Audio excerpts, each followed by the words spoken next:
यह एक विशेष महिला जेल है जहां न केवल कैदी गोरी और सुंदर हैं, बल्कि जेलर और गार्ड भी सुंदर महिलाएं हैं। अफवाह है कि यह पुरुषों के लिए स्वर्ग है, लेकिन यह महिला कैदियों के लिए नरक है। वे हर दिन डर में बिताती हैं। जरा भी अवज्ञा करने पर उन्हें महिला गार्ड के गुस्से का शिकार बनना पड़ता है। जो शारीरिक रूप से मजबूत होती हैं, उन्हें बुरी तरह पीटा जाता है, और जो कमजोर होती हैं, उन्हें सीधे भट्टी में फेंक दिया जाता है।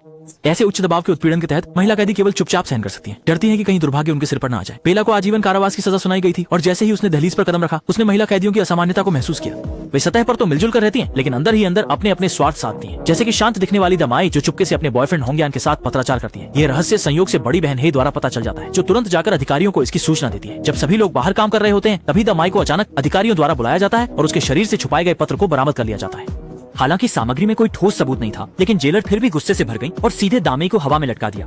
सच उगलवाने के लिए अधिकारी ने विभिन्न क्रूर दंडों का उपयोग किया, लेकिन चाहे कितनी भी यातना दी गई, दामई ने अपने होंठ बंद रखे और कुछ नहीं कहा। जब तक वह लगभग मरने की स्थिति में नहीं पहुंच गई, तब तक उसे अधिकारी ने वापस जेल में फेंक दिया। साथ ही कैदी मुसीबत से बचने के लिए दूर भाग गए। केवल दयालु बेला ने उसे बिस्तर तक सहारा दिया। इस दयालुता से दामई बहुत प्रभावित हुई और उसने बेला को जेल से भागने की योजना बताई।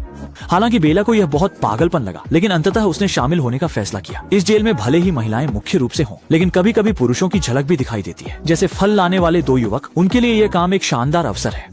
न केवल कई सुंदरियों को देख सकते हैं, बल्कि महिला कैदियों के साथ नजदीकी संपर्क का मौका भी मिलता है। उस दिन दाढ़ी वाले भाई और उसके साथी हमेशा की तरह सामान पहुंचा रहे थे। जब उन्होंने दो आकर्षक महिला कैदियों को गुजरते हुए देखा, दाढ़ी वाले भाई की नजरें हट नहीं रही थी, और जब वे स्नानघर के पास से गुजरे तो वह अंदर झांकने से खुद को रोक नहीं पाए, और ठीक उसी समय नहाती हुई बेला ने उन्हें देख लिया। चौंकाने वाली बात यह है कि बेला ने कोई शोर नहीं मचाया, बल्कि चुपचाप रसोई में जाकर एक चाकू उठा लिया। जब तक हुजी के सामान लेकर अंदर आया, वह पहले ही चुपचाप उसके पीछे आ गई थी और चाकू से उसे धमकाया कि वह उसकी जेल से भागने में मदद करे, और वादा किया कि काम पूरा होने के बाद वह उसके साथ चलेगी।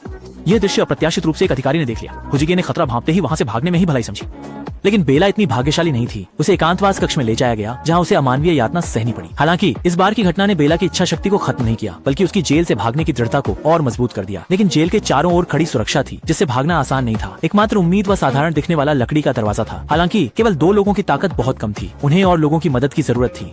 इसलिए बेला ने बड़ी बहन ब्लैक को चुनौती दी। केवल अपनी अत्यधिक ताकत दिखाकर ही वह अधिक बहनों को शामिल कर सकती थी। काम के दौरान जब जेल प्रहरी ध्यान नहीं दे रहे थे, तो दलदल में एक तीव्र मुठभेड़ शुरू हुई। जीवन और मृत्यु की एक लड़ाई चुपचाप शुरू हो गई।